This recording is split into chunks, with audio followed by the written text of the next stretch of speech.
ತಂಗಿಯರಿಗೆ at ತ್ರಾಸ ಆಗಿಂದ ನಮ್ಮ ಅಪ್ಪಾರ ಬಾಳ ತ್ರಾಸ ಮಾಡ್ಕೊಂಡ್ರಿ. ಬಾಳ ತ್ರಾಸ ಅಂದ್ರ ಬಾಳ ತ್ರಾಸ ಆಗ್ಬಿಡ್ರಿ. ತಂದೆಯವರು ಅಧ್ಯಕ್ಷರಾದಾಗ ದೇವರಾಜ್ ಅರಸ್ ಇಲ್ಲಿ ಬಂದಿದ್ರು. ಗಾಂಧಿ ಚೌಕ್ಲಿಂತ್ರ ನಮ್ಮ ಮನಿತನ ನಡ್ಕೊಂತ ಬಂದಾರ.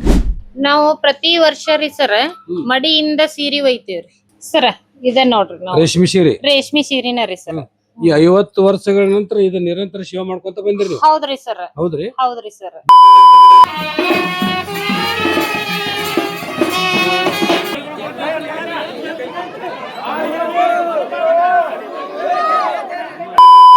ನಮಸ್ಕಾರ ಗೆಳೆಯರೆ. 1975ನೇ ಇಸ್ವಿಯಿಂದ ಇಲ್ಲಿವರೆಗೂ ಇದೇ ಮಣಿತಂದವರ ನಮ್ಮ ಹುಣಗುನ್ ತಾಲೂಕಿನ ಸುಳೆಬಾವಿ ಗ್ರಾಮದ ಬನಶಂಕರಿ ದೇವಿಯ ರಥೋತ್ಸವಕ್ಕೆ ಇವರ ಕಳಸ ಕೊಡ್ಸಕತ್ತಾರಂತ. ಈಗಾಗಲೇ ನಮ್ಮ ದೈವದವ್ರು ನಮಗೆ ಹೇಳಿದರು, ಅದು 50 ವರ್ಷದೊಳಗೆ 3 ಸಲ ಇವರ ಕಳಸ ಕೊಡಿಸ್ಯಾರಂತ. ಅದಕ್ಕೆ ಆ ಕಳಸ ಕೊಡಿಸ್ತವ್ರು ಯಾರಂತಂದ್ರೆ ಕಮತಿ ನಗರದಾಗ ಅವ್ರ ಮನೆ ಐತಿ. ಅದು ಬಾಗಲಕೋಟೆ ಜಿಲ್ಲೆಯಲ್ಲಿ ಇರೋದು. ಅವ್ರ ಮನೆ ಹೆಸರು ಬಂದು ಒಂದುಗುನೂರು ಅಂತ. ಬರ್ರಿ ಅವ್ರ ಕಷ್ಟ ಸುಖ ಏನು, ಕಳಸ ಕೊಡಿಸಿಂದ ಅವ್ರ ಮನೆಗೆ ಆಗಿರ್ತಕ್ಕಂಥ ಒಳ್ಳೆ ಕಾರ್ಯಗಳೇನಂತ ತಿಳ್ಕೊಂಡು ಅವ್ರ ಬಾಯಿಂದ ಕೇಳಿ ತಿಳ್ಕೊಳ್ಳೋಣ. ಹೋಗೋಣ ಬರ್ರಿ ಗೆಳೆಯರಲ್ಲಿ.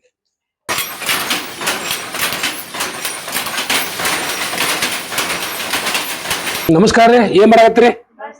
ನಮಸ್ಕಾರ ನಮಸ್ಕಾರ ನಮಸ್ಕಾರ ನಮಸ್ಕಾರ ನಮಸ್ಕಾರ. ಆರಾಮದ್ರಿ?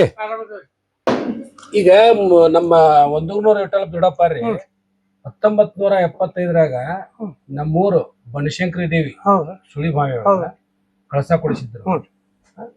ಆ ಪರಂಪರೆಯನ್ನ ಈಗಲೂ ಮುಂದುವರ್ಸ್ಕೊಂಡ್ ಬಂದಾರ ಈ ಮಣಿತಂದವ್ರು. ಅದಕ್ಕ ಅವರ ನಿಮ್ಮ ಸಂಬಂಧಗಳು ಹೆಂಗಿದ್ದು ಮತ್ತು ಅವರು 1975ರಾಗ ಕಳಸ ಕೊಡಿಸ್ಯಾರಂತ ಕೇಳಿವಿ ನಾವು. ಅವಾಗ ನಿಮ್ಮ ಮನಿ ಪರಿಸ್ಥಿತಿ ಹೆಂಗಿತ್ತು ಮತ್ತು ಈಗ ಹೆಂಗೈತಿ? ಈಗ ರೀ 100 ವಿಠಲಪ್ಪನವ್ರ ಮಗಳನ್ನ ಮಾಡ್ಕೊಂಡಿದ್ವಿ ನಾವು. ಸ್ವಲ್ಪ ಲಕ್ಷ್ಮಣ ನಿಂಗಪ್ಪದವ್ರ ಮಕ್ಕಳು ಸೋರೆ ಬಂದಾರೆ. ಆಮೇಲೆ ನಮ್ಮ ಮಗ ಒಬ್ಬ ರಾಘವೇಂದ್ರ ಇಲ್ಲೇ ಇರ್ತಾನೆ.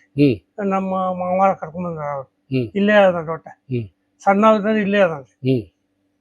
ಅವ್ರ ಜಪಾನ್ ಮಾಡ್ರಿ. ಇವ್ರ ನಮ್ಮ ಮನೆಯವರು. ನಮಸ್ಕಾರ ಅಕ್ಕರ. ನಮಸ್ಕಾರ. ಹೇಳ್ರಿ ಅಕ್ಕರ, ನಿಮ್ಮ ಅವರ ತಂದೆಯವ್ರ ಒಡನಾಟ ಹೆಂಗಿತ್ತು? ಯಾಕಂದ್ರೆ ನೀವು ಕಳಸ ಕೊಡಿಸಿದಾಗ ಹಿಡ್ಕೊಂಡ್ ಮಾತಾಡ್ರಿ. ಕಳಸ ಕೊಡಿಸಿದಾಗ ನಿಮ್ಗೆ ತಿಳುವಳಿಕಿತ್ತು ಅವಾಗ 75ರಾಗ. ಅವಾಗ ಅವ್ರು ಕಳಸ ಕೊಡಿಸಿದ್ರಲ್ಲ, ಕಳಸ ಕೊಡಿಸಿದ್ ನಿಮ್ ಮನಿತನದ ಪರಿಸ್ಥಿತಿಗಳನ್ನ ಹೇಳಿ. ನಮ್ಮ ಮನಿ ಪರಿಸ್ಥಿತಿ ಕಳಸ ಕೊಡಿಸಿದ್ ಚಲೋನೇ ಇತ್ರಿ. ಮತ್ತೊಂದ್ಸಲ ಸ್ವಲ್ಪ ಹೇರ್ಪೇರಾಗಿಂದ ಬಿಟ್ಟಿದ್ರಿ ನಮ್ಮ ಅಪ್ಪಾರಿಗೆ. ಅಷ್ಟೇ ಐತ್ರಿ ನಮ್ಮ ಅಪ್ಪಾರಿಗೆ ನಮ್ಮ ಅವ್ವಾರಿಗೆ ಕುಡಿಯರಿ. ಅವ್ರು 1 ವರ್ಷ ಕಳಸ ಹೊರಾಕ ಹೋಗ್ಲಿಲ್ಲ. ಹೋಗ್ಲಿಲ್ಲ ಸುಳಿಬಾಯಿ ದೈದಾರೆ ಎಲ್ಲಾರು ಬಂದು ಯಾಕಪ್ಪ ಯಾಕ ಬಿಟ್ಟಿ ಅಂತಂದ್ರ ಬಂದಿದ್ರಿ. ಬಂದ್ ಕರ್ಕೊಂಡ್ ಹೋಗಿ ಮತ್ತ ಕಳಸ ಹೊರಿಸಿದಿಂದ ಅದೇನ್ ಸ್ವಲ್ಪ ಹೇರ್ಪೇರಾಗಿತ್ತು ಏನೋ. ಆಮೇಲೆ ಮತ್ತ ಅವ್ರ ತಪ್ಪಾಗೈತಿ ಅಂತ ಹೇಳಿಕಿಸಿಂದ ಅಂದ್ರ ಏನೋ ದೀನ್ ನಮಸ್ಕಾರ ಹಾಕಿಂದ ಅವ್ರಿಗೆ ಒಳ್ಳೇದಾತ್ರಿ. ಆಮೇಲೆ ನಮ್ಮ ಅಪ್ಪಾರ ಜಡ್ಪಿ ಅವ್ರ ಜಡ್ಪಿ ಮೆಂಬರ್ ಅದಾರ. Bijapur ZP member. ಅಖಂಡ ಬಿಜಾಪುರ ಜಿಲ್ಲಾ ಐತೆ. ಜಡ್ಪಿ ಮೆಂಬರ್ ನಮಸ್ಕಾರ. ನಮಸ್ಕಾರ. ಹೇಳ್ರಿ, ನಿಮ್ಮ ಅಕ್ಕಾರು ಏನ್ ಹೇಳಿದ್ರು? ಅಪ್ಪಾರು ಜಡ್ಪಿ ಮೆಂಬರ್ ಆಗಿದ್ರ ಅಂತ ಹೇಳಿದ್ರು. ನೀವು ಮತ್ತೆ ಎಷ್ಟನೇ ಮಕ್ಕಳು ಅವ್ರಿಗೆ? ನಾ ಸಣ್ಣವ್ರಿ. ಸಣ್ಣವನ್ರಿ? ನಮ್ಮ ಅಣ್ಣವ್ರ ಪ್ರಕಾರ ನಾ ಸಣ್ಣವ್ರಿ, ಸಣ್ಣ ಮಕ್ಕಳು ಅಂತ ಹೇಳಿ. ನಮ್ಮ ಅಪ್ಪಾರು ಏನ್ ಮಾಡತ್ತಂದ್ರೆ ಗ್ರಾಮ ಪಂಚಾಯತಿ ಮೆಂಬರ್ ಇಟ್ಕೊಂಡು 4 ವರ್ಷ ಅಧ್ಯಕ್ಷರಾಗ್ಯಾರ. 4 ವರ್ಷ ಅಧ್ಯಕ್ಷರಾಗಿಂದ ಈಗ ಮತ್ತು ಮೇಲಾಗಿ ಇದು ಹೇಳ್ಬೇಕಪ್ಪ ಅಂತಂದ್ರ ದೇವರಾಜ ಅರಸ್ ಕರ್ಸೋ ಸಲುವಾಗಿ 101 ಎತ್ತಿನ ಮೆರವಣಿಗೆ ಮಾಡಿ ಕೇಸಿ ಕರ್ಸ್ಕೊಂಡ್ರು.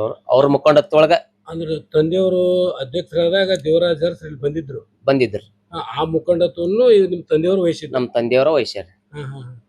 ಅವ್ರ ಮುಖಂಡತ್ವ ಅಲ್ಲಿ ಗಾಂಧಿ ಚೌಕ್ಲಿಂತ್ರ ನಮ್ಮ ಮನಿತನ ನಡ್ಕೊಂತ ಬಂದಾರ. ಮತ್ತೊಮ್ಮೆ ದೇವರಾಜ ಅರಸ್ ಇಲ್ಲೇ ಬಂದ ಊಟ ಮಾಡ್ಕೊಂಡು ಹೋಗ್ಯಾರ. ನಮ್ಮ ಮನಿಯೊಳಗ ಊಟ ಮಾಡ್ಕೊಂಡು ಹೋಗ್ಯಾರ. ಭಾರಿ ಆತಲ್ರಿ. ದೇವರಾಜ ಅರಸ್ ಬಂದು ಭಾರಿ ಆತ. ನಮ್ಮ ಮನಿಯೊಳಗ ಬಂದ್ ಕೇಸ್ ಊಟ ಮಾಡ್ಕೊಂಡು ಹೋಗ್ಯಾರ. ದೇವರಾಜ ಅರಸ್ ಅವರು ನಡ್ಕೊಂತ ಬಂದಿದ್ರ ಅಂತ ಹೇಳಿದ್ರಿ. ಒಟ್ಟ ದೊಡ್ಡಪ್ಪರಿಗೆ ದೇವರಾಜ ಅರಸರಿಗೆ ಒಳ್ಳೆ ಸಂಬಂಧ ಇತ್ತು ಅಂತಾರೆ. ಒಂದ್ ಕಾಲ್ ಫೋನ್ ಮಾಡಿದ್ರ ಅವ್ರ ಫೋನ್ ಎತ್ತಬೇಕ್ರಿ ಆಗಿನ ಕಾಲಕ್ಕೆ. ಹೌದು. ನಮ್ಮ ಅಪ್ಪಾರ ಬಿಟ್ಟಲ್ಲಪ್ಪ ಒಂದ್ ಫೋನ್ ಮಾಡಿದ್ರ ಅವ್ರ ಫೋನ್ ಎತ್ತಬೇಕು. ಅವ್ರ ಏನ್ ಹೇಳಿ ಎಷ್ಟು ಸಲ ಕಳಸ ಕೊಡಿಸಿದ್ರು? ಕಳಸ ಒಂದ್ 25 ವರ್ಷದಿಂದ ಬಿನ್ನು ಆಗೈತ್ರಿ. ಸುಳಿಬಾಯಿ ಹಿರಿಯರು ಬಂದ್ ಕೇಸಿ ಕೇಳಿದ್ರ ನಮ್ಮಣ್ಣ. ಇಲ್ರಿ ನಾವ್ ಅದನ್ನ ಮತ್ತೆ ಹೊಳ್ಳಿ ನಾವ್ ಅಪ್ಪಾರ ಹತ್ರ ನಾವ್ ಕೊಡ್ಸತ್ತೀವ್ರಿ. ನಾವ್ ಅದನ್ನ ಇದು ಮಾಡುದಿಲ್ಲ, ಅದನ್ನ ನಾವ್ ಕೊಡ್ಸೋರ ಅಂತೇಳಿ ಮತ್ ಹೊಸ ಕಳಸ ಕೊಡ್ಸಿದ್ವಿ. ಮತ್ತು ಈಗ ಮತ್ ಮಣ್ಣು ಕೊಡಿಸಿದ್ರಲ್ಲ? ಮತ್ತ ಕೊಡ್ಸಿದನಕ್ಕೇನ್ರಿ ಹೋದ ವರ್ಷ ನಾವು ಹೋಗಿದ್ದೀವ್ರಿ ಕಳಸ ಮೆರವಣಿಗೆಗೆ. ನಮ್ಮ ಇದ್ರಿಗೆ ಒಂದ್ ಸ್ವಲ್ಪ ಅವಘಡ ಆತ್ರಿ. ಅದು ಅವಘಡ ಆಗಿಂದ ನಮ್ಗ ಮನ್ಸಿಗೆ ಸಮಾಧಾನ ಐತಿಲ್ಲ. ಅದನ್ನ ನಾವು ಕೊಡ್ಸಬೇಕಂತೇಳಿ ಹೋದ್ ಸರಿ ಇನ್ನ 15 ದಿವಸ ಮುಂದಿರುತ್ತಲೇನೆ ಸುಳಿಬಾಯಿ ಹಿರಿಯರಿಗೆ ನಾವು ಹೇಳಿದ್ವಿ, ಹಿಂಗ್ರಿ ನಾವು ಮೊನ್ನೆ ನಮ್ ಕಣ್ಣಿದ್ರಿಗೆ ಹಿಂಗಾಗೈತಿ, ಅದು ನೀವು ಏನೇ ತೀರ್ಮಾನ ತಗೊಂತೀರಿ ನಾವು ಅದಕ್ಕೆ ಒಪ್ಕೊಂತೀವಿ ಅಂತಂದ್ರೆ, ಇಲ್ಲಪ್ಪ ಹೊಸ ಕಳಸ ಕೊಡ್ಸಂತಂದ್ರು. ಯಾಕೆ ಹೋದಂತೇಳಿ ಮೊನ್ನೆ ಹೋಗಿ ಹೊಸ ಕಳಸ ಕೊಡ್ಸಿ ಬಂದಿವಿ. ಅಕ್ಕಾರ ಮತ್ ನೀವು ನಿಮ್ಮ ಮನಿ ಒಳತಿಗಾಗಿ ಅಮ್ಮಗೆ ಏನಾರ ಬೇಡ್ಕೊಂತೀರೇನ್ರಿ? ನಾವು ಪ್ರತಿ ವರ್ಷ ರೀ ಸರ್ ಮಡಿಯಿಂದ ಸೀರಿ ಒಯ್ತೇವ್ರಿ ಇಲ್ಲಿಂದ. ಹ್ಞೂನ್ರಿ ಸರ್, ಪ್ರತಿ ವರ್ಷ ಪ್ರತಿ ವರ್ಷನು ಹಿಂದಿನ ದಿನ ಹೋಗಿ ಕೇಳ್ರಿ ನಮ್ಮ ಹೆಸರ್ಲೆ ಅಭಿಷೇಕ ಮಾಡಸ್ ಅಂತ ಹೇಳ್ತೇವ್ರಿ. ನಮ್ಮ ಮನಿಯವ್ರ ಹೆಸರ್ಲೆ ರೀ ಅಭಿಷೇಕ ಮಾಡಿಸ್ರಿ, ಉಡಿ ಸಾಮಾನ ರೀ ಮತ್ತ ದಂಡಿ ಹಾರ ರೀ ಸೀದಾ ಕೊಡ್ತೀವ್ರಿ ನಾವು. ಆಮ್ಯಾಗ ಮಡಿಯಿಂದನೇ ನೆಗಿ ನೇದಿರ್ತಾರ್ರಿ ಸೀರಿ ರೀ. ಎಲ್ಲೈತ್ರಿ? ಇಲ್ಲ ಐತ್ ಬರ್ರಿ ತೋರಿಸ್ತೇನೆ. ಇಲ್ಲ ಐತ್ ಬರ್ರಿ. ಕಪಾಟ್ನಾಗ ಇಟ್ರೇನ್ರಿ? ಹ್ಞೂನ್ರಿ ಸರ್. ಅಂದ್ರೆ ಇದು ಎಲ್ಲಿ ತಯಾರಾಗೈತ್ರಿ ಸೀರೆ? ಈ ಸೀರೆ ನಾವ್ ನಮ್ಮ ಮನಿಯೊಳಗನ ತಯಾರ್ ಮಾಡೀವ್ರಿ ಸರ್. ಹೌದ್ರಾ? ಏನು ತೋರಿಸ್ರಿ ಅದನ್ನ. ಇದು ಒಂದ್ ಎದ್ರಾಗ ಪಾತ್ರೆ ಒಳಗೆ ಇಡ್ರಿ ಅದನ್ನ.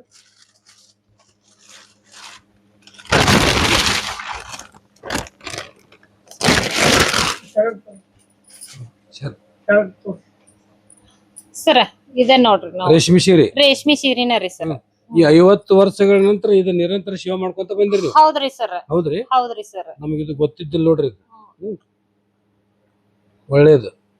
ಮತ್ತೆ ದೊಡ್ಡಪ್ಪಾರು ಬಿಸ್ನೆಸ್ ಮಾಡ್ತಿದ್ರಂತಲ್ಲ? ಹೌದ್ರಿ ಸರ್. ಅದೇನು ಅವ್ರ ಫೋನ್ ಎಲ್ಲಿ ಐತ್ರಿ? ಆಫೀಸ್ ಇಲ್ಲ ಐತ್ ಬರ್ರಿ ಸರ್. ಹೌದ್ರಾ? ಈಗ ಅನ್ನಾರ ಮೊದಲನೇ ಕಳಸ ಎಲ್ಲಿ ತಂದಾರ ಗೊತ್ತೈತೆ ನಿಮ್ಗೆ? ನಾಶಿಕದಾಗ ತಗೊಂಡ್ಬಂದ. ನಮ್ಮ ಅಪ್ಪಾರ ಹೇಳ್ತಿದ್ರಿ. ಹೌದ್ರಿ? ನಾಶಿಕದೊಳಗ ತಗೊಂಡ್ಬಂದ. ನೋಡ್ರಿ ಸರ್ ಆಫೀಸ್ ರೀ. ಹೌದ್ರಿ? ಹ್ಞೂನ್ರಿ ಸರ್. ದೊಡ್ಡಪ್ಪಾರ ಇಲ್ಲೇ ಕೂತ್ ಇದರಿ ಆಫೀಸ್. ಸೀರೆ ವ್ಯಾಪಾರ ಮಾಡ್ತಿದ್ರು? ಹ್ಞೂನ್ರಿ. ಈಗಾದ್ರೂ ನಾವ್ ಅದನ್ನೇ ಮುಂದುವರ್ಸ್ಕೊಂಡ್ ಹೊಂಟೇವ್ರಿ ಸರ್. ಹೌದ್ರಿ? ಹ್ಞೂನ್ರಿ. ಎಷ್ಟ ಅದಾವ್ರಿ ಮಗ್ಗ? 4 ಅದಾವ್ರಿ ಸರ್. 4 ಅದಾವ್ರಿ. ರೇಷ್ಮೆ ಪದರ? ರೇಷ್ಮೆ ಪದರ ರೀ. ಹೌದ್ರಿ? ಹ್ಞೂನ್ರಿ. ಮತ್ ನಿಮ್ ಮಕ್ಳು ಎಷ್ಟ್ರಿ? 3 ಜನ ಅದಾರ್ರಿ ಸರ್. 3 ಜನ ಅಂದ್ರೆ ಗಂಡ್ ಮಕ್ಳು ಎಷ್ಟೇ ಹೆಣ್ಮಕ್ಳು ಎಷ್ಟೇ? ಇಲ್ರಿ 3 ಜನ ಗಂಡ್ ಮಕ್ಳ ರೀ. ಹೌದ್ರಿ? ಒಬ್ಬವ ಸಾಗರ್ ರೀ, ಒಬ್ಬವ ಅಜ್ಜನ ಹೆಸರ ಇಟ್ಟೇವ್ರಿ ವಿಠಲ್ ರೀ. ಇವನ ನೋಡ್ರಿ ಅಜ್ಜನ ಹೆಸರು ವಿಠಲಪ್ಪ ರೀ. ಹ್ಞೂನ್ರಿ. ಇನ್ನೊಬ್ಬ ಸಂಪತ್ ಕುಮಾರ್ ರೀ. ಏನ್ ಎಜುಕೇಶನ್ ಏನ್ ಮಾಡ್ತಾರಪ್ಪ ನೀವು? ನಾನ್ ಬಿ ಮಾಡ್ತೇನ್ರಿ, ಈಗ ಇಂಜಿನಿಯರಿಂಗ್ ಕಾಲೇಜ್. ಬಿ ಯಾವ್ದು? ಮೊದಲ ಎನ್ಸಿ ಮಾಡ್ತೇನ್ರಿ. ನಿನ್ ತಮ್ಮ? ನಂದು ಸೇಮ್. ಹೌದ್ರಾ? ನಿಮ್ದ್ರಿ? 3 ಮಂದಿ ಅವಳಿ ಜೋಳಿದಂಗ ಅದಾರ ನೀವು. ಹ್ಞೂನ್ರಿ. ಹೌದ್ರಿ ಸರ್ ರೀ. ಹೌದು. 3 ಮಂದಿ ಚಸ್ಮಾ ಬಂದ್ಬಿಟ್ಟಾವು. ಹ್ಞೂನ್ರಿ. ಈ 3 ಮಂದಿ ಹೌದ್ರಿ? ಹೇಳ್ರಿ. ಈ 3 ಮಂದಿ ಜೊತೆ ರೀ ನಮ್ಮ ಅಜ್ಜವ್ರಿ ಒಬ್ಬರು ನಮ್ಮ ಮೊಮ್ಮಗನ್ ಇಲ್ಲೇ ಜಾಕ್ ಮಾಡ್ಯಾರ್ರಿ, ರಾಘವೇಂದ್ರ ಅಂತ ಹೇಳ್ರಿ ಸರ್. ಆತನು ನಾವ್ 3 ಜನ ಅಂತ ಹೇಳಂಗೇ ಇಲ್ರಿ ನಾವು. ಈಗ ನನ್ ಹಿಂದೆ ಫಸ್ಟ್ ಅಂದ್ರೆ ನಮ್ ರಾಘವೇಂದ್ರ ಇವನ್ ಇಲ್ಲೇ ಇಟ್ಕೊಂಡ್ ನಾವ್ ಇಲ್ಲೇ ಎಲ್ಲಾ ಲಗ್ನ ಮುಹೂರ್ತ ಎಲ್ಲಾ ಮಾಡಿ ನಾ ಇಲ್ಲೇ ಇಟ್ಕೊಂಡೇನ್ರಿ ಸರ್. ಈಗ 3 ಜನ ಮಕ್ಳಲ್ರಿ ಸರ್, 4 ಜನ ಮಕ್ಳು. 4 ಜನ ಮಕ್ಳು? ಹೌದ್ರಿ ಸರ್. ಅವನು ಮಗ ಅಂತ ಅವನು ಬರಗನು ದೊಡ್ಡ ಗುಣದಾರ ನೀವು. ಇವ್ರು ಈಗ ಎಲ್ಲಾ ನಾವ್ ಹ್ಞೂನ್ರಿ ಈಗ ಮದ್ವಿ ಮಾಡಿ ಕೇಟಿ ಅವ್ರಿಗೆ 2 ಮಕ್ಕಳು ಅದಾವ್ರಿ. ನೀವೇನ್ ಕೆಲಸ ಮಾಡ್ತೀರಿ ಸರ್? ಹೌದ್ರಿ? ನಿಮ್ ಮಕ್ಳು ಅಂತಾರಲ್ಲ, ನಿಮ್ಗೆ ಏನ್ ಅನ್ಸುತ್ತೆ? ಬಹಳ ಸಂತೋಷ ಆಗುತ್ತಲ್ಲ? ಸಂತೋಷನ ರೀ. ಒಂದ್ ರೀತಿಯಿಂದ ನಾವು ಯಾವಾಗ್ಲೂ ಮಾವ ಅಳಿ ಅನ್ನುವಂತ ರಿಲೇಷನ್ ಇಲ್ಲ ಇವತ್ತೇ ಆಗಿದ್ರು. ನಾನಾದ್ರೂ ಅಣ್ಣನ ಅಂತೀನಿ, ಅವಾದ್ರೂ ನನಗ್ ರಾಘವಣ ಅಂತಾನ. ಅಳಿ ಅಂತ ಒಂದು ದಿನ ಅನ್ನಂಗಿಲ್ಲ. ಈಗಿನ ಕಾಲದೊಳಗ ಮಕ್ಕಳನ್ನ ಹೊರಗೆ ಹಾಕಿದಂತ ತಂದೆ ತಾಯಿನೂ ಅದಾರ, ಮತ್ತ ಬ್ಯಾರೆದವ್ರು ಬಂದ್ರೆ ಏನೇನೋ ಮಾತಾಡುವಂತ ಕಾಲ ಐತಿ. ಅಂತದ್ರೊಳಗೆ ಮತ್ತೊಬ್ಬರನ್ನ ನೀವು ಜೋಪಾನ ಮಾಡಿ ಅವ್ರನ್ನು ಮಗ ಅಂತ ತಿಳ್ಕೊಂತೀರಲ್ಲ, ಇದು ದೊಡ್ಡ ಗುಣ. ಹೌದ್ರಿ ಸರ್. ಯಾಕಂದ್ರೆ ನಾವ್ ಸಣ್ಣಂದಿರತ್ಲೇನ ಅದಾರೀ. ಒಟ್ಟ ಈಗ ನಮಗ ಬೇರೆ ಅನ್ನುವಂತ ಭಾವನೆ ಅಂತ ಇಲ್ ಸರ್. ನಮ್ ಮಕ್ಳಿಗೆ ಏನ್ ಮಾಡ್ತೀವಿ ನಾವ್ ಆತಗೂ ಹಂಗ ಸೇಮ ಮಾಡ್ತೀವಿ. ಅಲ್ಲ 4 ಜನ ಅಂತ ಮಕ್ಳು ಅಂದಿದ್ ಮುಗಿದು 4 ಪಾಲ ಅದು. ಅದು ಸೇಮ ರೀ. ನಾವ್ ಆ ಸೊಸಿನಾದ್ರೂ ಬೇರೆ ದೃಷ್ಟಿಯಿಂದ ನೋಡಿಲ್ ಸರ್. ನಾವ ಲಗ್ನನ ಮಾಡಿ ಇಲ್ಲೇ ಇಟ್ಕೊಂಡೇನ್ ಸರ್. ಅವ್ರೆಲ್ಲಾ ಕರೆದ್ರ ಅವ್ರ ತಂದಿ ತಾಯಿ ರೀ, ನಾವೇನ್ ಕಳ್ಸಿಲ್ ಸರ್. ಇಲ್ಲೇ ಇಟ್ಕೊಂಡೇನ್ರಿ. ಅಷ್ಟ್ರು ಇಲ್ಲೇ ಅದೇವ್ರಿ, ಇದೇ ಮನೆಯೊಳಗ ಅದೇನ್ ಸರ್. ಇವತ್ತಿನವರೆಗೂ ಯಾರಿಗೂ ಹಳೆಯನೋ ಅನ್ನಂಗಿಲ್ಲ, ಏನಿಲ್ಲ. ಮಕ್ಳಾದ್ರೂ ಈಗ ನನಗ್ ಅಣ್ಣನ ಅಂತಾರ. ಇವತ್ತವರೆಗೆ ಆದ್ರೂ ಅವ್ರಿಗೆ ಹಳೆಯನೋ ಅನ್ನಂಗೆ ಇಲ್ಲ. ಅಲ್ಲ ನೀವು ಸಂಬಂಧದೊಳಗ ಹಳೆಯ ಮಾವ, ನಡವಳಿಕೆಯೊಳಗ ಅಣ್ಣ ತಮ್ಮ. ಹೌದ್ರಿ ಸರ್. ದೊಡ್ಡದಿದು. ಒಂದ್ಸಾರಿ ಆಯ್ತು, ಸಂತೋಷ. ನಿಮ್ಮಂತ ಕುಟುಂಬ ನಾವು ಭೇಟಿ ಆದ ಸಂತೋಷ. ಮತ್ ನಮಗೂ ದೊಡ್ಡಪ್ಪರಿಗೆ ಅವಿನಾಭಾವ ಸಂಬಂಧ ಇತ್ತು. ಅದಕ್ಕ ನೀವು ನಮ್ಮೂರ ಭಾವೈಕ್ಯತೆ ಜಾತ್ರೆಗೆ 50 ವರ್ಷಗಳ ಕಾಲ ಕಳಸವನ್ನು ಕೊಟ್ಟು ನಮ್ಮೂರ್ ಸೇವೆ ಮಾಡಕ್ ಪ್ರತಿ ವರ್ಷ ನೀವು ಬರ್ತೀರ ಅಂತ ತಿಳ್ಕೊಂಡು ಆ ಒಂದ್ ಇದ್ರ ಮೇಲೆ ಸಂಬಂಧದ ಮೇಲೆ ನಿಮ್ಮನ್ನ ಸಂದರ್ಶನ ಮಾಡ್ಬೇಕಂತ ನಮ್ಮೂರು ಹಿರಿಯರು ಹೇಳಿದ್ರು. ಆ ಪ್ರಕಾರ ನಿಮ್ಮ ಮನೆಗೆ ಬಂದೀವಿ. ಕೂಡು ಕುಟುಂಬನ ಪರಿಚಯ ಮಾಡಿಸ್ಕೊಂಡು ನಮಗೂ ಸಂತೋಷ ಆಯ್ತು. ಇಂಥ ಕೂಡು ಕುಟುಂಬಗಳು ಜಗತ್ತಿನೊಳಗೆ ಹೆಚ್ಚು ಹೆಚ್ಚಾಗಿ ಬೆಳೆಯಲಿ. ಇಂಥ ವಿಡಿಯೋ ನೋಡಿ ಕೇಟ. ಈಗ ಕೂಡು ಕುಟುಂಬ ಅಂದ್ರೆ ಕೆಲವೊಬ್ರು ಏನಂತಾರ, ಗಂಡ ಹೆಂಡತಿ ಅಂದ್ರೆ ಕೂಡು ಕುಟುಂಬ ಅಂತಾರ. ಅದು ಅಲ್ಲ. ಕೂಡು ಕುಟುಂಬ ಅಂದ್ರೆ ಸಂಬಂಧಿಕರನ್ನೆಲ್ಲಾರನ್ನ ಕರ್ಕೊಂಡು ಮನೆಯಾಗಿರೋದ್ರಿಂದ ಕೂಡು ಕುಟುಂಬ ಅಂತಾರ. ಹೇಳ್ರಿ ಬ್ರದರ್, ನಿಮ್ ಹೆಸರು? ನನ್ನ ಹೆಸರು ವಿಠಲ್ ವಿಠಲಪ್ಪ ಒಂದವನವ್ರಿ. ಬಂದವ್ರಲ್ಲ. ಈಗ ನಿಮ್ ತಂದೆಯವ್ರು ಹೇಳಿದ್ರು ನಾವು ಕಳಸ ಕೊಡಿಸುವಂತ, ನಮ್ಮ ಕಾಲದಾಗ ನಾವು ಕಳಸ ಕೊಡಿಸುವಂತ ಪ್ರತಿ ವರ್ಷ ನಾವು ಸೇವೆ ಮಾಡ್ತೀವಿ ಅಂದ್ರು. ನಿಮ್ಮ ಅಪ್ಪ ಅವರು ಕಾಲ ಮುಗಿದಿಂದ ನೀವು ಅದ್ರ ಪರಂಪರೆ ಮುಂದುವರ್ಸ್ಕೊಂಡ್ರಿ. ನಮ್ಮ ಅಜ್ಜಾರಿದ್ದು ನಾವ್ ಅಪ್ಪಾರ ನಡೆಸ್ಕೊಂತ ಬಂದಾರಿ. ನಾವ್ ಅಪ್ಪಾರಿಂದ ಹಿಡಿದು ನಾವ್ ಕಾಲ ಪರಂಪರೆವರೆಗೂ ನಾವ್ ಅದನ್ನ ಮುಂದೆ ನಡೆಸ್ಕೊಂತ ಹೋಗ್ತೀವಿ. ಅದರಿಂದ ನಿಮ್ಗೆ ಒಳ್ಳೇದಾಗುತ್ತೆ ಅಂತ ತುಂಬಾ ವಿಶ್ವಾಸ ಐತಲ್ಲ. ಈಗಂತೂ ತುಂಬಾ ಒಳ್ಳೇದಾಗತ್ತದ್ರಿ. ಇನ್ನು ಆ ತಾಯಿ ಆಶೀರ್ವಾದದಿಂದ ಇನ್ನೂ ಒಳ್ಳೇದಾಗ್ಲಿ. ಈಗ ಸಿರಿ ಇಲ್ಲೇ ನೇದ್ರಿ ಅಂದ್ರಲ್ಲ, ಯಾರ್ ನೇದಾರ್ರಿ? ಬರ್ರಿ ಯಾರು ಅಲ್ಲಿ ಇಲ್ಲೇ ಇದ ಮಕ್ಕದಾಗ ನೇದ್ರೇನ್ರಿ? ನಿಮ್ ಹೆಸರು ಹೇಳ್ರಿ? ಶ್ರೀಶೈಲ. ಶ್ರೀಶೈಲ. ಈಗ ಅಮ್ಮನ ಸೀರೆ ನೀವ ನೇದ್ರಿ ಅಂತ ಹೇಳಿದ್ರಿ. ಅವ್ರು ಇದ ಮಗದಾಗ ನೇದ್ರಿ. ಮಡಿ ಉಡಿಲೆ ನೇದಾರ ಅಂತಂದ್ರ, ಮಡಿ ಉಡಿ ಅಂದ್ರೆ ಹೆಂಗ್ ನೇದ್ರಿ? ಜಳಕ ಮಾಡಿ ರಿಸರ್ಚ್ ಹೋಗಲ್ಲ, ನಾಷ್ಟ ಮಾಡಲ್ಲ, ಚಾ ಅಷ್ಟೇ ಇರೋದು. ಒಂದ್ ದಿವ್ಸ ಪೂರ ಇರ್ತೈತಿ. ಹೌದ್ರಿ? ಅದನ್ನ ಮಾಡೋದ್ರಿಂದ ನಿಮ್ಗೆ ಏನ್ ಅನ್ಸುತ್ತೆ? ಅಮೌಂಟ್ ಸೀರೆ ಒಂಥರ ನಮ್ಗೂ ಚಲೋ ಅನ್ಸುತ್ತೆ. ತಾಯವ್ರೆ, ನೀವು ತಾಯವ್ರೆ ಹೇಳ್ರಿ, ನಿಮ್ ಮಗ ಇದನ್ನ ಮಾಡಾಕತ್ತಾನಲ್ಲ, ನೀವು ಹೇಳಿದ್ರು ಏನ್ ತನ್ನಿಚ್ಚಿತ ಮಾಡಿದ್? ನಾವು ಇಲ್ರಿ, ನಾವ್ ಹೇಳಿಲ್ರಿ, ಅವ್ರ ತನ್ನಿಚ್ಚಿಲ್ಲ ತಾನ. ಎಷ್ಟು ವರ್ಷ ಆದ್ರಿ ಕೆಲಸ ಮಾಡಕತ್ತ? 8 ವರ್ಷ. 8 ವರ್ಷ ಆಯ್ತು. ಒಳ್ಳೇದು. ಅಮ್ಮಗೆ ಸೀರೆ ಕೊಡ್ತಿರಲ್ಲ, ಒಳ್ಳೇದಾಗತ್ತೆ ನಿಮ್ಗೆ. ದೇವ್ರು ಒಳ್ಳೇದ್ ಮಾಡ್ತಾನ. ಮದ್ವೆ ಆಗೈತನ? ಮದ್ವೆ ಮಾಡ್ರಿ. ಮತ್ತ ಅವಾಗ ಮತ್ ಮುಂದ್ ವರ್ಷ ಅವ್ರ ಹೆಣ್ಮಕ್ಳು ಅವ್ರ ಕೂಡ ಮಾಡ್ಕೊಳ್ಳಿ ಸೀರೆ.